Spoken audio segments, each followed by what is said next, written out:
Bonjour à tous et bienvenue sur boursicoté.com pour cette nouvelle analyse technique Forex et matières premières avec une paire de devises euro-dollar donc qui après son test de la zone des 1.1020 qui était l'objectif de la dynamique baissière suite à la cassure ici des 1.1110 vient en train de casser cette zone. Donc lorsque l'on énergie ici l'a vue, eh bien nous constatons que l'objectif est un retour ici sur la zone de support des 1.0990 avec donc potentiellement ici une poursuite du mouvement qui est toujours sur une forte dynamique. Alors lorsque l'on augmente encore le champ, on voit que par contre en cas de rupture ici de cette zone, eh bien on pourrait accélérer encore et poursuivre, voire même avec plus de volatilité, donc le mouvement baissier, en direction des 1.0930. Ce scénario baissier ne serait invalidé qu'en cas de cassure haussière et pérenne de la zone des 1.1020.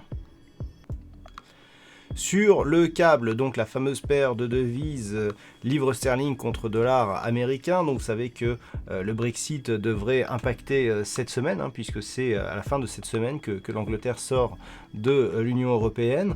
Donc eh bien, nous sommes toujours dans une phase de stabilisation entre 1.2970 et 1.33.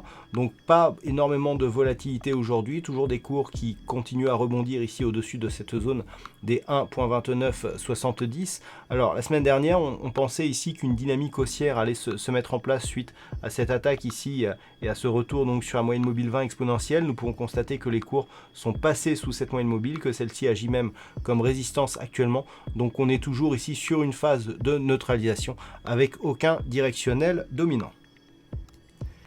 Sur l'or, la semaine dernière, j'attirais votre attention sur le fait ici que l'on restait sur une zone horizontale des 1550 $ l'once qui avait agi ici comme support et donc nous avions des objectifs en cas de cassure ici. Alors c'est assez intéressant parce qu'on a eu une hausse qui va de pair avec la baisse des marchés indices puisque nous avons donc un gap haussier sur des fonds d'inquiétude liés au coronavirus. Alors vous vous rappelez cette zone ici des 1775 $ l'once entre 75 et 77, je vous indiquais que c'était ici une zone de résistance liée à cette phase de point haut. Et bien regardez, on a ouvert un gap pour franchir cette zone et donc cette zone désormais elle agit comme support.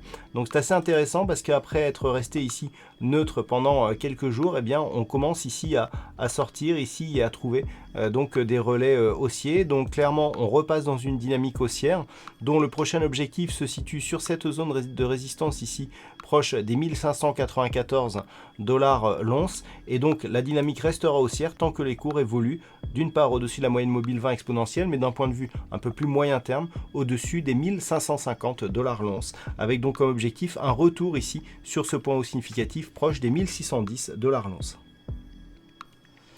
Et puis sur le WTI, eh bien on valide donc la dynamique baissière. Je vous avais dit qu'en cas de cassure ici du retracement des 61,8% de Fibonacci, on avait ici une zone de support des 54,70. C'est un objectif que l'on a depuis pas mal de temps puisque c'est une zone majeure.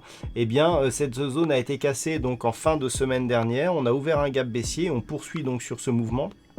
Alors si on passe en vue daily pour avoir une vue d'ensemble de cette dynamique justement, nous pouvons constater donc que nous avons ici cette phase de hausse qui porte les cours ici au-delà des 65,60 $ le baril et puis on a sur cette bougie ici donc l'invalidation, je vous en avais parlé ici, sortie réintégration, je vous avais dit c'est souvent une cause de retournement majeur, donc on casse ici, rebond technique sur la moyenne mobile 20 exponentielle, c'est très net et donc on amplifie ici le mouvement baissier. Donc on a vu que la zone des 54,70 avait été validée en tant que support.